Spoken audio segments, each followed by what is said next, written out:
Hello everyone, welcome to our YouTube channel target for IQ. मैं नामिका डागर आपके साथ discuss कर रही हूँ मुस्लिम लॉ। आज का हमारा लेक्चर है लेक्चर 3, जिसमें हम डिस्कस करने वाले हैं सोर्सेज ऑफ मुस्लिम लॉ। ठीक है जी, सोर्सेज ऑफ मुस्लिम लॉ ठीक उसी तरीके से जिस तरीके से हिंदू लॉ में सोर्सेज ऑफ हिंदू लॉ दो भागों में बटे हुए थे, इसी तरीके से मुस्लिम लॉ में भी सोर्सेज ऑफ मुस्लिम लॉ कितने भागों में बटे हुए हैं? दो भागों में बटे हुए हैं। ओके, अगर आपने हिंदू लॉ की हिंदू मैरिज एक्ट 1955 की वीडियोस नहीं देखी हैं तो प्लीज वो वीडियो देख लीजिएगा। प्लेलिस्ट बनी हुई है हिंदू मैरिज एक्ट 1955 से रिलेटेड और हिंदू लॉ की एक अलग प्लेलिस्ट बना दी गई है। ठीक है, जिसमें मैंने पूरी तरीके से डिस्कस किया हुआ है सोर्सेज ऑफ हिंदू लॉ क्या है, basic structure of Hindu law क्या है, या स्कूल्स ऑफ हिंदू लॉ क्या है, और उसके बाद में सेक्शन 1 से सेक्शन 30 तक पूरा कंप्लीटली डिस्कस किया हुआ है हिंदू मैरिज एक्ट 1955। ओके, अब हम देख लेते हैं मुस्लिम विधि के स्रोत या फिर sources of Muslim law. Sources of Muslim law को भी दो पार्ट में डिवाइड किया गया है। फर्स्ट है प्राइमरी सोर्सेज मींस प्रधान स्रोत या प्राथमिक स्रोत, फिर है सेकेंडरी सोर्सेज जिसे हम क्या कह सकते हैं, गौण स्रोत या फिर द्वितीयक स्रोत। सबसे पहला हमारा क्या है, प्राइमरी सोर्स, जिसमें हम देखते हैं सबसे पहला स्रोत कौन सा है, कुरान। कुरान क्या है, कुरान को अल्लाह की वाणी क्या कहा गया है। ठीक है जी, जैसे हिंदू विधि में श्रुति को क्या कहा गया था, श्रुति को ईश्वर की वाणी माना जाता था, इसी प्रकार से मुस्लिम लॉ में कुरान को अल्लाह की वाणी माना जाता है। ठीक है जी, कुरान क्या है, मुस्लिम विधि का प्रधान स्रोत है, प्राइमरी सोर्स है। यहाँ पर जो कुरान है, कुरान में जो चैप्टर दिए हुए हैं वो क्रम में नहीं है। ठीक है, जो सबसे बड़ा चैप्टर है वो सबसे पहले रख दिया गया है, उसके बाद में उससे छोटा चैप्टर, उसके बाद में उससे छोटा चैप्टर, इस क्रम में इस सीरीज में क्या रखे गए हैं, कुरान में चैप्टर्स रखे गए हैं। ठीक है, कितने चैप्टर हैं टोटल? टोटल चैप्टर हैं कुरान के अंतर्गत 114। ठीक है, और 6666 आयतें हैं कुरान के अंतर्गत। जैसे हिंदू विधि में क्या है, श्लोक है ना, उसी प्रकार से यहाँ पर क्या है, कुरान के अंतर्गत आयतें हैं।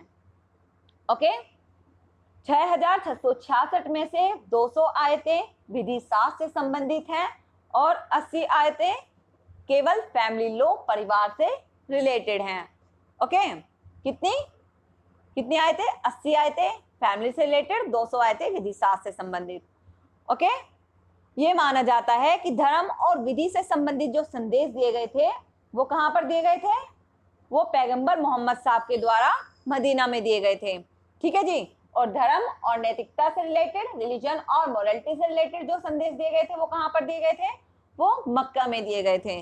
ठीक है, और जो प्रथम संकलन था, जो संकलन कराया गया था कुरान का, वो किसने कराया था? अबू बकर ने कराया था। अबू बकर कौन थे?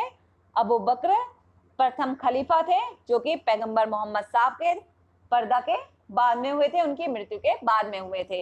मृत्यु कब हुई थी? 632 ईस्वी में। ठीक है जी, ओके। इसके बाद अगर हम देखें तो इस्लाम से पहले भी, इस्लाम में पहले से भी, कुरान से पहले भी एक देवीय पुस्तक थी, देवीय पुस्तक प्रचलित थी, जो कि तौरात, जबूर, इंजील है। ठीक है, विधिवत्ताओं में लेकिन इन्हें मानने पर मतभेद है, लेकिन कुरान की मान्यता हर मुसलमान के द्वारा दी गई है। ठीक है, मुसलमान रिलीजन के द्वारा पूरी तरीके से दी गई है। ठीक है जी, इसके बाद हमने देख लिया, अब हमने देख लिया कुरान क्या है, कुरान अल्लाह की वाणी है और ये प्राइमरी सोर्सेज है मुस्लिम विधि का। इसके बाद है second primary sources of Muslim law, जिसे कहते हैं सुन्नत और अहादीस या हदीस, जो कि क्या है, ट्रेडिशन या परंपरा भी जिसे हम कह सकते हैं। ठीक है जी, कुरान के बाद क्या है, अहादीस या हदीस। हम कैसे याद कर लेंगे, हम हदीस के नाम से इसे याद कर लेंगे। अब हदीस क्या है, मोहम्मद साहब की परंपराएं जो हैं उन्हें क्या कहा जाता है, उन्हें सुन्नत, अहादीस या हदीस कहा जाता है, या हम ट्रेडिशन भी कह सकते हैं। ठीक है जी, पैगंबर मोहम्मद साहब की परंपराएं कौन सी थी? ऐसी परंपराएं जिन्हें कि उन्होंने बोल के बताया। ठीक है, ऐसी परंपराएं जिन्होंने इन्होंने मोहम्मद पैगंबर साहब ने वचनों में व्यक्त कर दिया। ठीक है, वो परंपराएं क्या मानी जाएंगी, सुन्नत या अहादिस मानी जाएंगी। ऐसे काम, ऐसे कर्म जो कि पैगंबर मोहम्मद साहब ने किए और उनके अनुयायियों ने उन्हें उनका पालन किया, उनकी कॉपी करके उन्हें अपनाया, ठीक है, वो क्या मानी जाएंगी? वो भी मोहम्मद साहब की परंपरा मानी जाएंगी या अहादिस मानी जाएंगी। थर्ड है मौन रहकर, जिनका उन्होंने मौन रहकर क्या कर दिया? स्वीकार कर लिया, एक्सेप्ट कर लिया मौन करके। कोई व्यक्ति कोई काम कर रहा है मोहम्मद पैगंबर साहब के सामने और वो उस काम को देख रहे हैं लेकिन वो चुप रहे, ठीक है, तो ये माना गया कि उन्होंने उस काम के लिए स्वीकृति दे दी, उस परंपरा के लिए स्वीकृति दे दी, ठीक है। मोहम्मद साहब की परंपराएं कौन कौन सी हैं? ऐसी परंपराएं जिन्हें वचन, कर्म, मौन के द्वारा सहमति प्रदान की गई थी। किसके द्वारा? पैगंबर मोहम्मद साहब के द्वारा, ठीक है जी। लेकिन एक बात याद रखनी है कि अहादिस को लागू करने से पहले पूर्व जांच करनी आवश्यक है, ठीक है, ओके। अब एक बात और है कि परंपरा या अहादिस को का वर्णन कौन कर सकता है, कि हदीस का वर्णन कौन कर सकता है? ऐसा कौन व्यक्ति होगा जो कहेगा कि ये परंपरा मान्य है ना? तो ऐसे व्यक्ति जो कि मुसलमान हो, वयस्क हो, स्वच्छित हो और अच्छे चरित्र का व्यक्ति हो, वो क्या बता सकता है? वो अहादिस या हदीस के बारे में वर्णन कर सकता है, ठीक है जी। सुन्नत या अहादिस को 3 प्रकारों में बांटा जाता है। सुन्नत उल कौल मीन्स वचन के द्वारा हदीस। सेकंड सुन्नत उल तकरीर, मौन सहमति के द्वारा हदीस। फिर थर्ड है सुन्नत उल फेल मीन्स आचरण के द्वारा हदीस। कौन कौन सी है? सुन्नत उल कौल, सुन्नत उल तकरीर और सुन्नत उल फेल, ओके, ठीक है जी। इसके बाद है third primary sources of Muslim law, जिसमें क्या आता है? इजमा आता है। इजमा किसे कहते हैं? विचारों के मतैक्य को इजमा कहा जाता है। सर अब्दुल रहीम ने इजमा की परिभाषा की है, जिसमें उन्होंने बताया है कि विधि के किसी पर्सन पर विशेष काल में पैगंबर मोहम्मद साहब के अनुयायियों में से विधिवेत्ताओं का जो मतैक्य है वो क्या माना जाएगा? वो इजमा माना जाएगा। किसके अनुयायी होने चाहिए? किसके फॉलोवर होने चाहिए? पैगंबर मोहम्मद साहब के फॉलोवर होने चाहिए, ठीक है। और वो क्या होने चाहिए?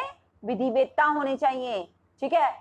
तो उनका जो एक मतैक्य होगा किसी एक पर्टिकुलर क्वेश्चन पर, उनका क्या होगा? एक ही मत होगा, एक ही विचार होगा, वो क्या माना जाएगा? इजमा माना जाएगा, ठीक है। जैसे कानून जीवित और परिवर्तनशील है, सामाजिक परिस्थितियां क्रमश परिवर्तनों के अधीन रहती हैं और ये परिवर्तन क्या करते हैं? परिवर्तन भी कानून को प्रभावित करते हैं। तो हनफी विचारधारा ही कहती है कि समय के बदलने के साथ साथ कानून में अवश्य ही परिवर्तन होना चाहिए, ठीक है जी। लेकिन मलिकी विचारधारा के अनुसार नए तथ्य, नए निष्कर्षों की अपेक्षा करते हैं।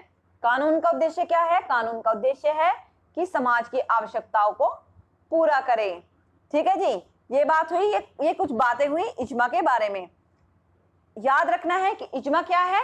इजमा है विधिवेत्ताओं का किसी बात के बारे में एक विचार होना, विचारों में उनका एक साथ होना, उसे क्या कहा जाता है? उसे इजमा कहा जाता है, ठीक है।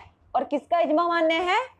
इजमा किसका मान्य है? इजमा है पैगंबर साहब के साथियों का इजमा मान्य है। पैगंबर साहब के साथियों का मीन्स जो व्यक्ति किसके साथ रहे? पैगंबर साहब के साथ में रहे, उनके इजमा को क्या दिया जाता है? उनके इजमा को बहुत ज्यादा महत्व दिया जाता है। अगर कोई क्वेश्चन ऐसा आता है, देखो सबसे पहले कोई क्वेश्चन आता है, ठीक है, जैसे मुस्लिम विधि में कोई क्वेश्चन आया तो सबसे पहले उसका जवाब कहाँ से ढूंढा जाता है? उसका जवाब कुरान में से ढूंढा जाता है, ठीक है जी। अगर कुरान में उसका जवाब नहीं मिला तो उसके बाद में हम देखते हैं सेकंड वाला primary sources of Muslim law, अहादिस को या हदीस को, ठीक है, जो क्या है? जो कि पैगंबर साहब की क्या है? पैगंबर साहब के द्वारा बताई हुई परंपरा है, जो कि उन्होंने वचन द्वारा या मौन द्वारा या कर्म के द्वारा जिसे सहमति प्रदान की, वहां से उस क्वेश्चन का आंसर ढूंढा जाता है, ठीक है। लेकिन अगर वहां से भी उसका आंसर नहीं मिला फिर क्या करेंगे? तो उसके बाद में हम देखेंगे इजमा को। इजमा क्या है?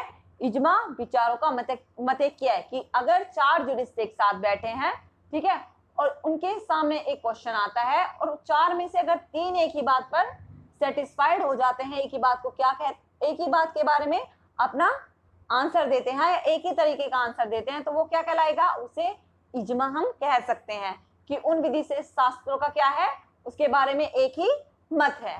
ठीक है जी, तो वो बात हुई इजमा की।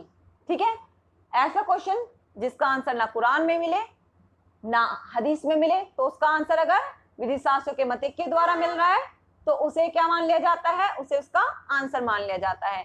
लेकिन जब हम विधि शास्त्रों का मत के लेंगे तो हम कुरान और हदीस को डिस्कस करके, कुरान और हदीस को ध्यान में रखते हुए ही विधि शास्त्र अपना मत के देते हैं। ठीक है जी, इज्मा के प्रकार कितने होते हैं, अगर हम ये देखें तो कितने होते हैं, 3 प्रकार माने जाते हैं इज्मा के। कौन कौन से, पैगंबर मोहम्मद साहब के साथियों का इज्मा, कि पैगंबर मोहम्मद साहब के जो साथी हुए थे उनका क्या मत किया है। ठीक है, इसके बाद में विधिवेत्ताओं का इज्मा, कि विधिवेत्ताओं का क्या मत किया है। सबसे पहले किसका देखेंगे, पैगंबर साहब के साथियों का देखेंगे, अगर पैगंबर साहब के साथी नहीं है तो विधिवेत्ताओं का इज्मा देखेंगे। और उसके बाद है जनता का इज्मा। जनता के इज्मा को नाम मात्र का ही महत्व दिया जाता है मुस्लिम विधि के अंतर्गत। ठीक है जी, ओके, समझ आ गया ना कि इज्मा क्या है, विधिवेत्ताओं का मत क्या है, और इज्मा के प्रकार में 3 प्रकार बता दिए, पैगंबर मोहम्मद साहब के अनुयायियों का, सॉरी साथियों का इज्मा, विधिवेत्ताओं का और जनता का इज्मा। ठीक है, इसके बाद आता है last primary sources of Muslim law, जो क्या है, जो है कयास, जिसे कहते हैं सादर से निष्कर्ष। अब क्यास क्या है, क्यास है किसी बात का आंसर जो कि ना कि कुरान में मिला, ना ही हदीस में मिला और ना ही इज्मा में मिला, उस पर क्या कर सकते हैं, तर्क के आधार पर उस बात का आंसर दे सकते हैं, एनालॉजिकल डिडक्शन के साथ उसका आंसर दे सकते हैं, सादर से उसका निष्कर्ष निकाल सकते हैं। तो सादर से निष्कर्ष को क्या कहा जाता है, सादर से निष्कर्ष को क्यास कहा जाता है। ठीक है जी, क्यास से तात्पर्य किससे है, सादर से तर्क से है, अर्थात कुरान हदीस और इज्मा के तत्सम्य नियम को आधार जानकर तदनुसार मौजूदा कानूनी पर्सन पर कोई नियम ज्ञात करना। ठीक है जी, कुरान के नियम जान लेंगे, हदीस के नियम जान लेंगे और इज्मा के नियम जान लेंगे। इन तीनों में जबकि हमारे क्वेश्चन का आंसर नहीं मिला है, लेकिन इन तीनों नियमों को आधार बनाकर अपने मौजूदा तर्क के आधार पर किसी क्वेश्चन का आंसर देने को क्या कहते हैं, क्यास कहते हैं। ठीक है, किसी नियम को ज्ञात करना क्या होता है, क्यास होता है। ठीक है जी, क्लियर है बिल्कुल।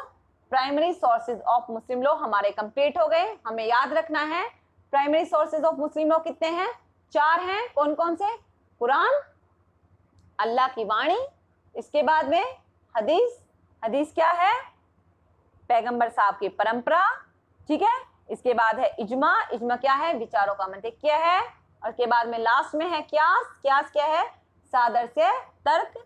ठीक है, या सादर से निष्कर्ष। ओके, अपने नेक्स्ट लेक्चर में हम डिस्कस करेंगे secondary sources of Muslim law. Thank you so much watching for this video. अगर आपको ये वीडियो अच्छी लगती है तो प्लीज चैनल को सब्सक्राइब कीजिएगा, वीडियो को लाइक कीजिएगा और मुझे कमेंट करके जरूर बताइएगा कि आपको ये वीडियो कैसी लगी। Thank you so much.